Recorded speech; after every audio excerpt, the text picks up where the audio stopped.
My area of research and expertise is on foreign policy and defense and security, so my first question will be within the rubric of these issue areas. All right. If the Quad were to become a collective security alliance, you, as our country's chief architect of our foreign policy, are you going to make the Philippines as a member of the Quad? Why and why not?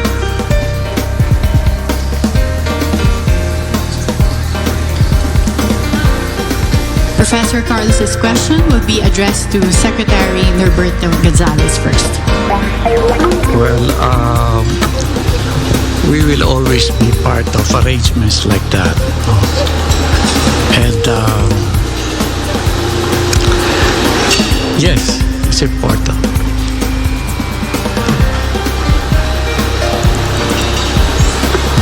Dapat lagi kasi may mga kasama tayo kung may mga hiharap tayong problema sa mundo. Kaya kailangan, kung may mga arrangements na ganyan, dapat pinapasok natin.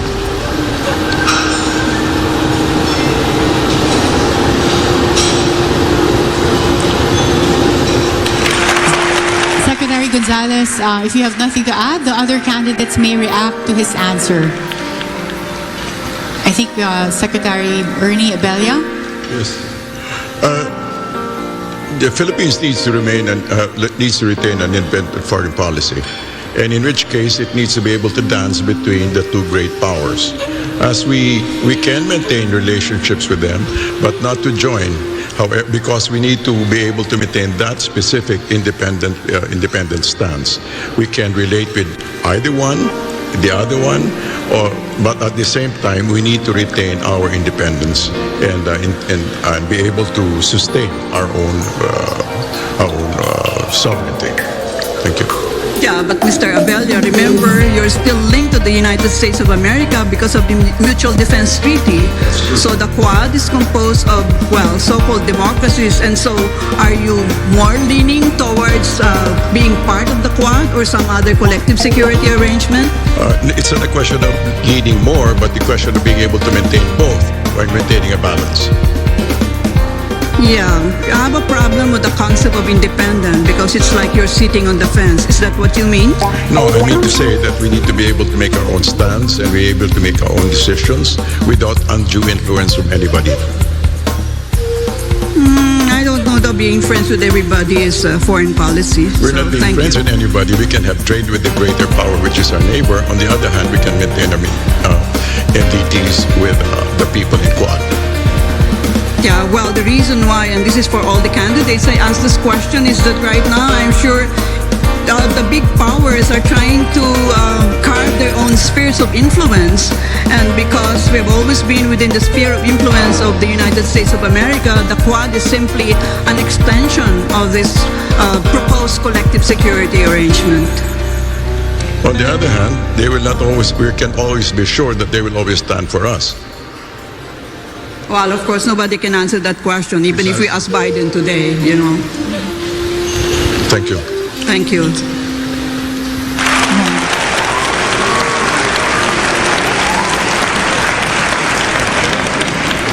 Senator Marcos.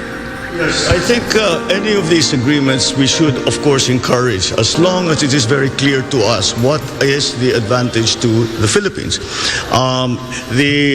What the professor just mentioned was she spoke about the great powers trying to carve out spheres of influence. I reject that model that I believe no longer applies in the geopolitics of the modern world. The old Cold War thinking. We have to ply our own way. And so it really would depend on what is inside, or what those agreements say that the Philippines what will be doing and what those other partners of ours will be doing for the Philippines. And once again, because we shouldn't think of the old Cold War system, we should always think in terms of the fine line that the Philippines has to tread in all our foreign policy decisions. But if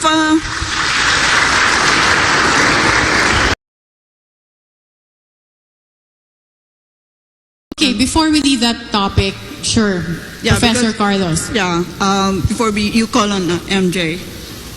Well, I'm an educator, and I have been teaching for the past 55 years. You know, I started teaching when I was 20, so I'm 75 now. So education is really so pivotal to my professional life. The empirical evidence suggests to us that effective learning happens on the basis of two factors. First, the mastery of the subject matter by the teacher, and two, a fairly high level of motivation by the student, and they are interacting. Therefore, if you want to do any policy changes, that means you pay attention and you invest on the teacher. Do not invest on air-conditioned rooms, classrooms, etc., because these things can happen even under the papaya tree. But if the teacher is bobo, no learning happens. So that means if you have limited number of pesos, put it on the training of teachers. Okay, the other part, and I was triggered by the question of Dante here, is yes, a legislation which is going through the legislative mill in regard to empowering the CHED. Why in heaven's name did we divide our education system into a DepEd, K-12, a CHED, and kung bobo ka, diyan ka na lang sa VOCTEC, ha? No? I remember, ang uncle ko sabi niya dun sa isang bobo kong pinsan, ay nako kasi mahina naman ulo mo, mag-teacher ka na lang kaya o mag-military. Oh my God! Yung bobo yung gagawing teacher, no? So, education is so pivotal to the life of our nation. So, you as chief executives, I would plead that you pay attention to empirical evidence. The critical variable for effective learning to happen is to invest on the teacher. Thank you. So is there a question that you'd want them to address? Or Well, Karen, I'm really leading to what Dante said. You need an EDCOM too. Kasi yung EDCOM 1 ang nagganyan yan nag-divide yan sa tatlo. Why they divided that? I don't know. There's something so brainless about this division. Well, Karen, if I may add, recently Who's your vice president? Bongbong Marcos. Why is Bongbong your vice president? Isn't his father? He was my number one enemy. Yes, his father. His father was the cause of the Muslim rebellion. The Jabida massacre happened under his rule. Well, I am a Muslim. The fault of the father cannot be inherited by the son. Neither the father can be accused of the wrongdoings of his son. I am a Muslim. Allahu Akbar!